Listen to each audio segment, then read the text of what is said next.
Donc, Bismillahirrahmanirrahim, wassalatu wassalamu ala khairil mursalin, Sayyidina Muhammad sallallahu alayhi wa sallam. Louange à Dieu qui a dit dans son livre saint aux gens: nous vous avons créé d'un mâle et d'une femelle, et nous vous avons fait peuples et tribus pour que vous fassiez connaissance. Pour sûr, le meilleur d'entre vous pour Dieu est le plus pieux. Pour sûr, Dieu est omniscient.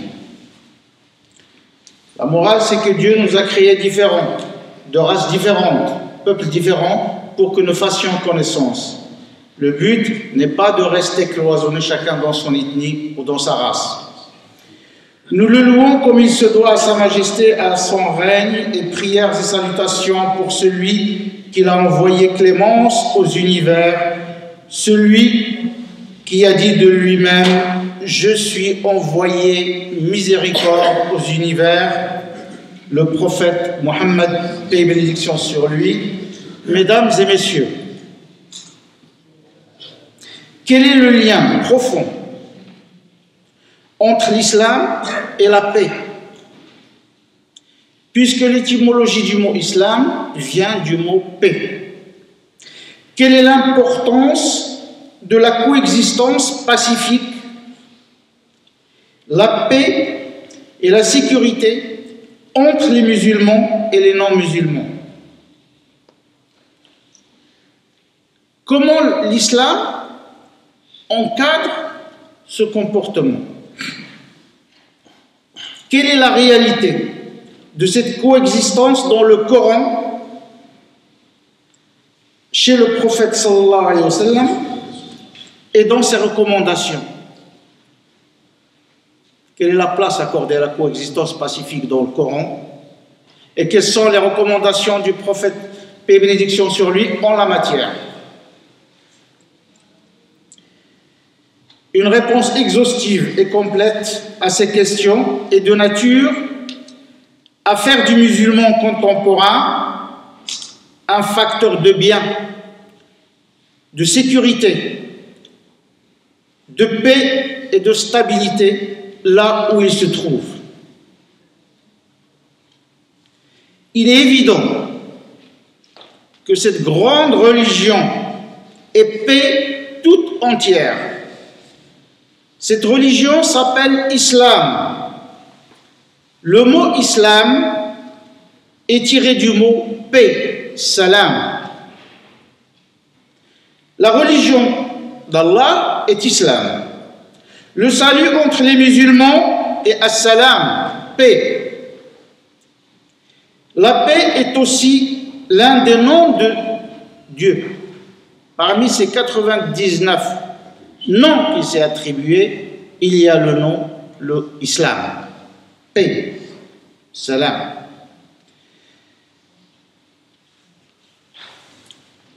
La devise des anges, quand ils descendent sur terre la nuée du destin, est salam, paix. Allah a dit de la nuée du destin: paix elle est jusqu'à l'aube. Le paradis est la demeure de la paix. Le prophète, paix et bénédiction sur lui, a dit: le musulman est celui qui épargne aux gens le mal qu'il peut leur faire par sa langue et sa main. Le musulman est celui à qui les gens peuvent confier leur vie et leurs biens. Tel est l'islam que Dieu a voulu comme religion pour les gens.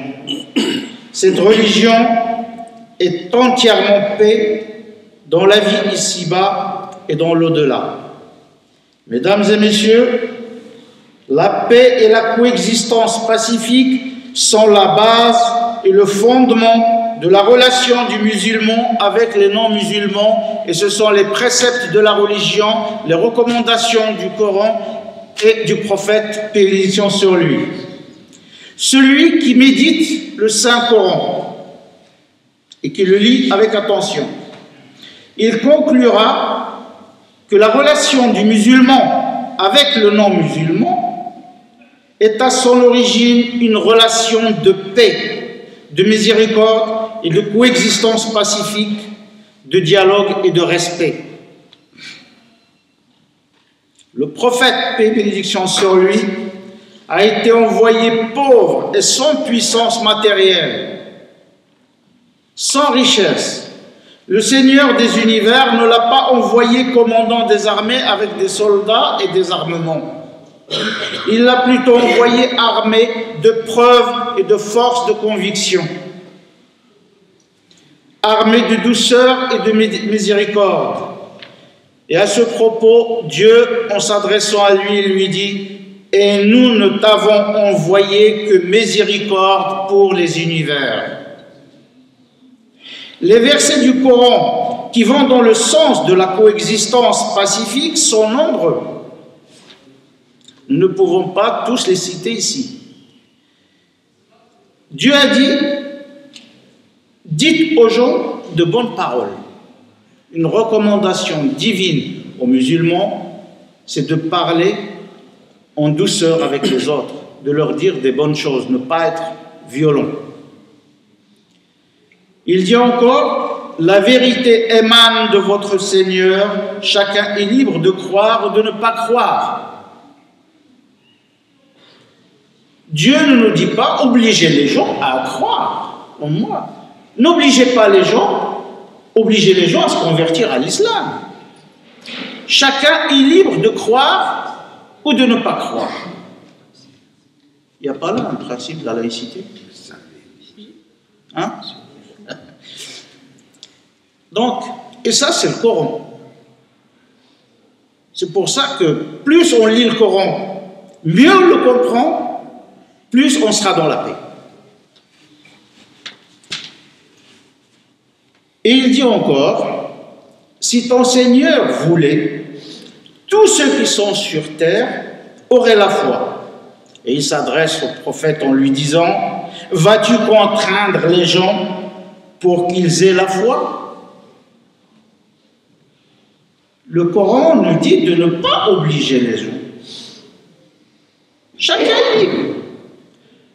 Et quelle meilleure parole que celle de Dieu quand il s'adresse à son messager, celui qu'il a envoyé sur terre pour propager l'islam. Il lui dit: si Dieu voulait que tout le monde soit musulman, il le sera. Je n'ai pas besoin de toi. Mais non. Et toi, est-ce que tu vas convaincre les gens et les obliger à devenir musulmans? Non. Chacun est libre de croire ou de ne pas croire, et Dieu est omniscient.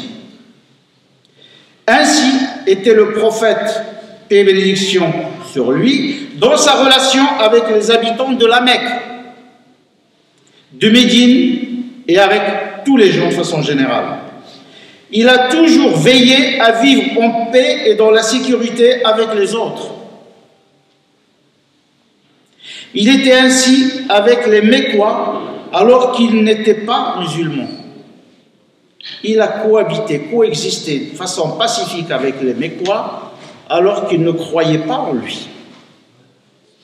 Il était l'exemple à suivre en matière de paix dans une société à majorité non musulmane. Il s'est distingué, paix et bénédiction sur lui, par une grande éducation, une haute moralité, un bon comportement et surtout un sens de la coexistence pacifique avec les autres. Il était connu pour sa fiabilité et son honnêteté, à tel point qu'il a été surnommé As-Sadiq al-Amin, le fiable qui dit toujours la vérité. Il n'a jamais menti, il n'a jamais volé, il était fidèle aux pactes et aux engagements qu'il respectait scrupuleusement. Même les non-musulmans se fiaient à lui et lui confiaient leurs biens et leur honneur, alors qu'il refusait sa religion. Et lui disent: on ne veut pas de ta religion, mais on te fait confiance. Il ne voulait pas devenir musulman. Mais sa haute moralité, son éducation, son sens de l'engagement, du respect de la parole donnée, du pacte, font de lui quelqu'un à qui même les non-musulmans confiaient leur vie, leur honneur et leur bien. Et on le sait bien que la Mecque était une ville de commerçants.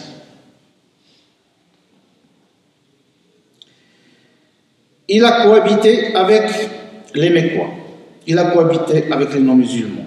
Et il a, sallallahu alayhi wa sallam, participé à leur côté à toutes les actions bénéfiques pour la société, sans tenir compte de leur religion ou leur moralité. Vivant dans la cité, lui en tant que musulman, prophète, messager qui devait propager cette nouvelle religion, vivant parmi et avec des non-musulmans, mais il vivait dans une cité, il avait le souci de sa cité. Et quand les non-musulmans prenaient une initiative qui allait dans le bon sens de la sécurité, la paix, eh bien il y participait. Il ne leur disait pas non, vous n'êtes pas musulmans, vous êtes mécréants, j'ai rien à voir avec vous. Non, la religion passait avant et nous devons suivre son exemple.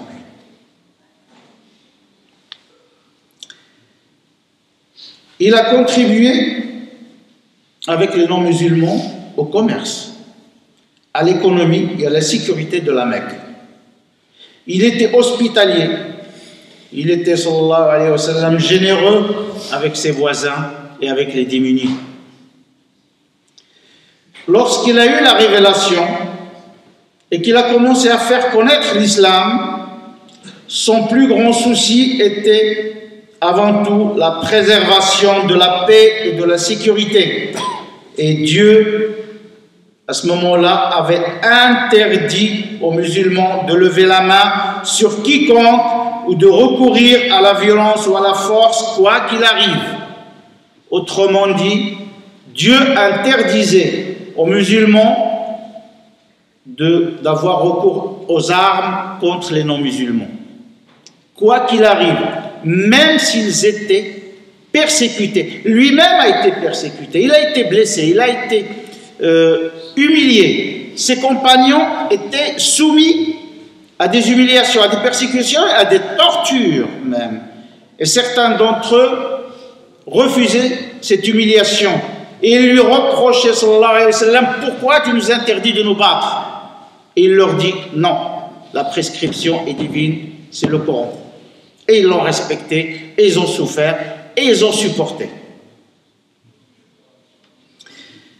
Allah a dit dans le Coran, en s'adressant à son prophète sallallahu alayhi wa sallam, ne vois-tu pas ceux à qui il a été demandé, retenez vos mains. Retenez vos mains. C'est-à-dire, ne portez pas les armes, ne faites pas la guerre, n'attaquez pas les autres. Et ça, c'est la constitution fondamentale du musulman, c'est le Saint-Coran. Après sa migration à Médine, migration qui est intervenue après que ses compagnons, sallallahu alayhi wa sallam, ne pouvaient plus endurer les persécutions des Mécois. Il leur a ordonné d'aller à Médine. Le prophète, paix et bénédiction sur lui, à son arrivée à Médine, il a œuvré pour pérenniser la paix dans cette nouvelle cité, la sécurité et la coexistence pacifique entre les Juifs, les chrétiens et les musulmans. De cette volonté de coexistence pacifique entre les trois religions du livre est née la charte de Médine. La charte de Médine, c'est le prophète, paix et bénédiction sur lui, qui l'a rédigée. Elle est considérée, cette charte, comme le premier document constitutionnel de l'histoire des musulmans. Cette charte définissait le cadre de la coexistence pacifique de tous et l'entraide pour le bien de la collectivité, abstraction faite sur la religion de chacun. La charte a institué la liberté religieuse. Ah, on est dans la liste, encore. La charte a institué la liberté religieuse et l'obligation faite à tous d'œuvrer pour la paix et la sécurité de cette nation naissante, dont le berceau était Médine. Elle interdit à tous les citoyens de se faire du mal les uns les autres, de n'importe quelle façon, façon tangible physique, façon morale, harcèlement, par parole, tout ce qui peut faire du mal à l'autre était interdit. Cette charte interdit d'empiéter sur la liberté des autres et d'empiéter sur leur sécurité. Elle interdit la collaboration avec les ennemis de la nation naissante. Donc, qu'ils soient juifs, chrétiens ou musulmans, ils ont signé un pacte qui leur permet de vivre en paix dans la sécurité et obligation faite à tous de veiller sur la sécurité de la cité, de ne pas collaborer avec les ennemis extérieurs. Quelle leçon pouvons-nous tirer de l'exemple du prophète sallallahu alayhi wa sallam? Il ressort de ce qui précède que la finalité supérieure de cette grande religion est la réalisation de la coexistence pacifique et la mise en place de liens civilisationnels fondateurs de respect et de justice, loin de toute violence et loin du sentiment de supériorité et d'injustice. L'une des plus grandes choses à laquelle pense le musulman qui vit dans un pays non musulman, et à plus forte raison, un musulman qui vit en France. La France, un pays dont les institutions sont basées sur la laïcité, qui garantit le respect de la liberté de tous les citoyens, la coexistence pacifique et la solidarité de tous en protégeant la liberté des cultes, le droit de croire ou de ne pas croire, est un ensemble de grands principes utiles dont le musulman doit faire une priorité. Premièrement, le musulman, conformément aux recommandations du prophète, aux prescriptions coraniques, doit s'éloigner de tout ce qui est mal, tout ce qui peut nuire aux gens avec lesquels il vit. Tous les gens, pas uniquement les musulmans, ou porter atteinte à leur honneur, leur bien ou leur intégrité physique, ou pire, leur vie.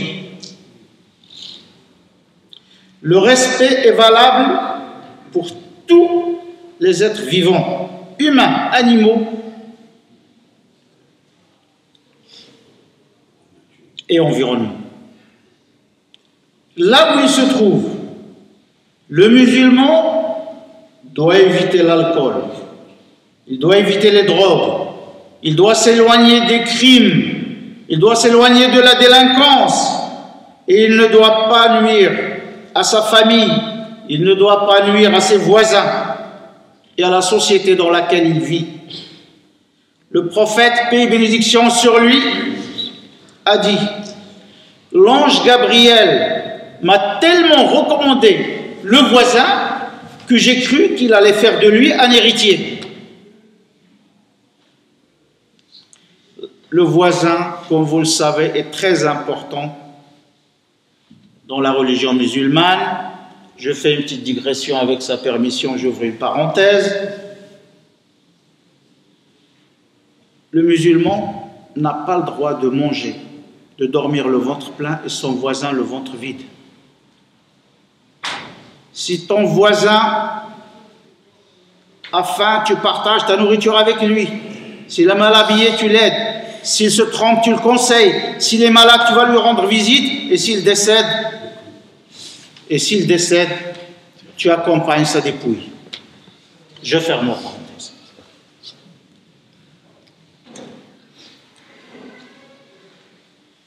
L'autre grande chose à laquelle le musulman doit penser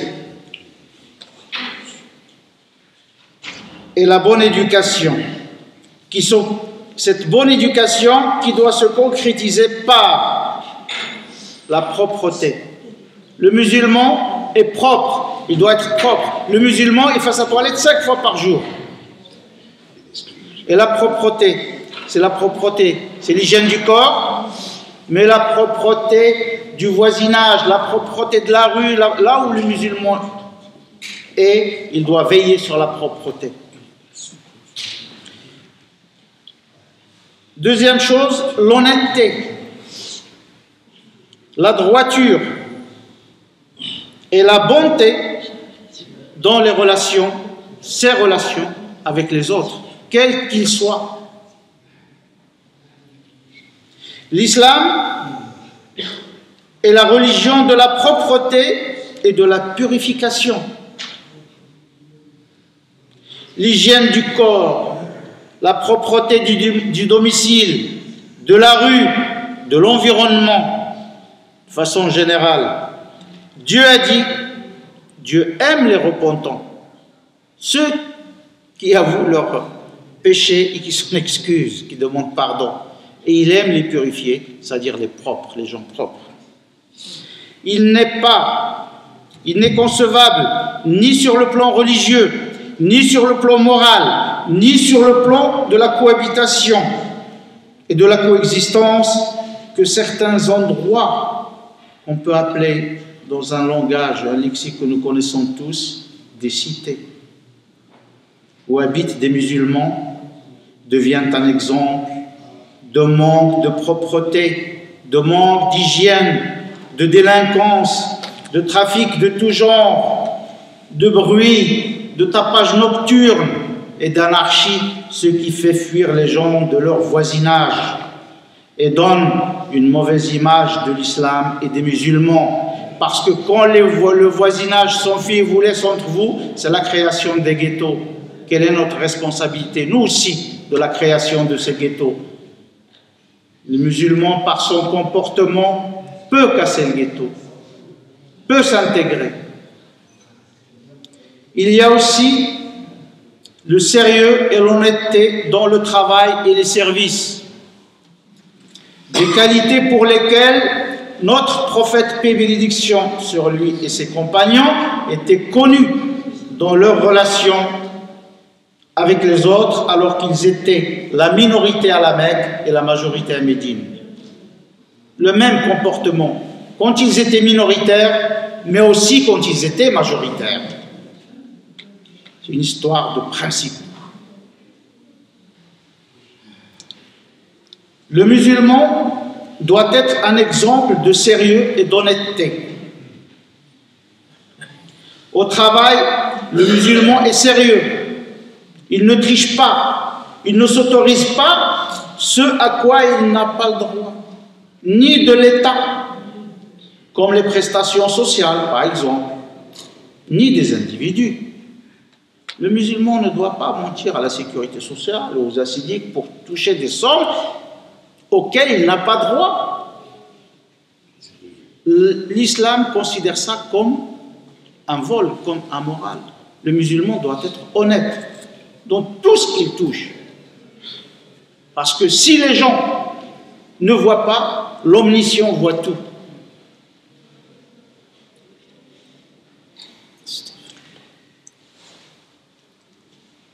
Le prophète sallallahu alayhi wa sallam a dit, pour sûr, Allah le Très-Haut aime quand l'un d'entre vous fait un travail et le fait bien.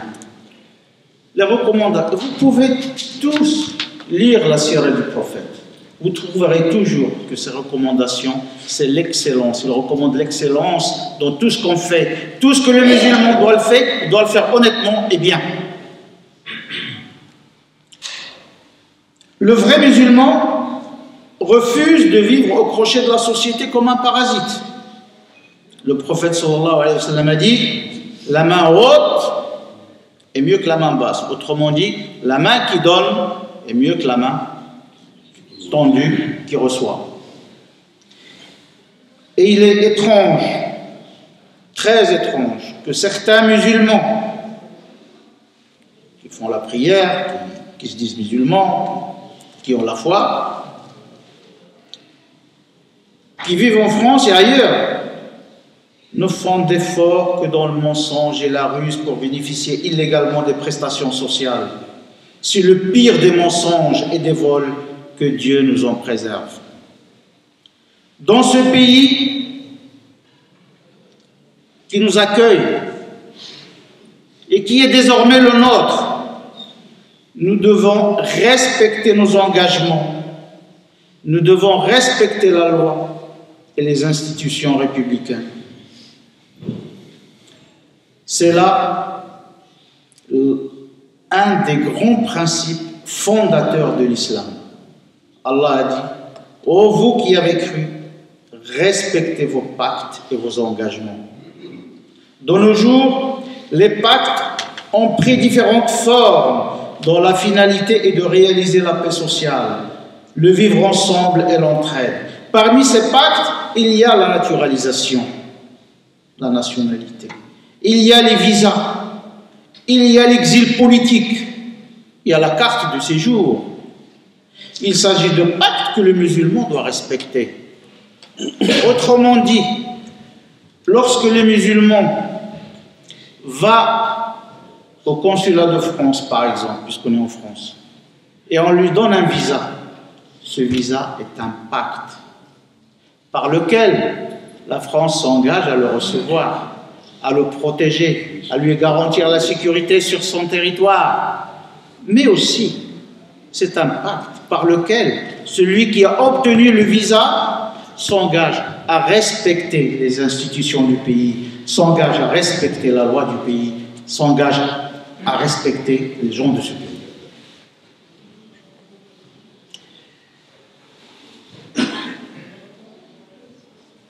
En France, il est évident que la laïcité garantit le libre exercice du culte. Grâce à elle, il existe et cohabitent différentes religions. Grâce à la laïcité, des mosquées, comme celle-là, ont été édifiées, ce qu'on appelle maintenant en France les mosquées cathédrales, les grandes mosquées. Dans ces mosquées, les musulmans exercent librement leur culte. Grâce à la laïcité, ils ont du halal. Grâce à la laïcité, les enfants ont des menus de substitution à l'école. La laïcité garantit cette liberté par la loi et la protège de tout ce qui peut la menacer. Les musulmans qui vivent sur la terre de France doivent respecter la laïcité et contribuer à la promouvoir pour une coexistence pacifique et pour une paix sociale. De nos jours, et actuellement, et on en sait tous quelque chose, l'une des grandes catastrophes est la connaissance superficielle de la religion, la connaissance superficielle du droit canon, la superficialité de la connaissance de la réalité dans laquelle vit le musulman. Cette ignorance structurelle de l'islam a engendré un extrémisme qui a détourné le sens du vrai message de l'islam, ce qui nous a valu le rejet des sociétés dans lesquelles nous vivons. Certains jeunes musulmans qui ont soif d'apprendre, ces jeunes musulmans ont nui à l'islam, ont fait du mal à l'islam et aux musulmans par leur ignorance en versant dans un extrémisme qui n'a pas lieu d'être, par haine de la société et rejet du système auquel ils n'ont pas su, ou ils n'ont pas pu, ou ils n'ont pas voulu s'intégrer. Le pire est que ces ignorants considèrent leur comportement comme conforme à l'islam. La vérité est qu'ils sont devenus fous, extrémistes, ignorants et nuisibles pour leur religion, pour les musulmans et pour l'humanité tout entière.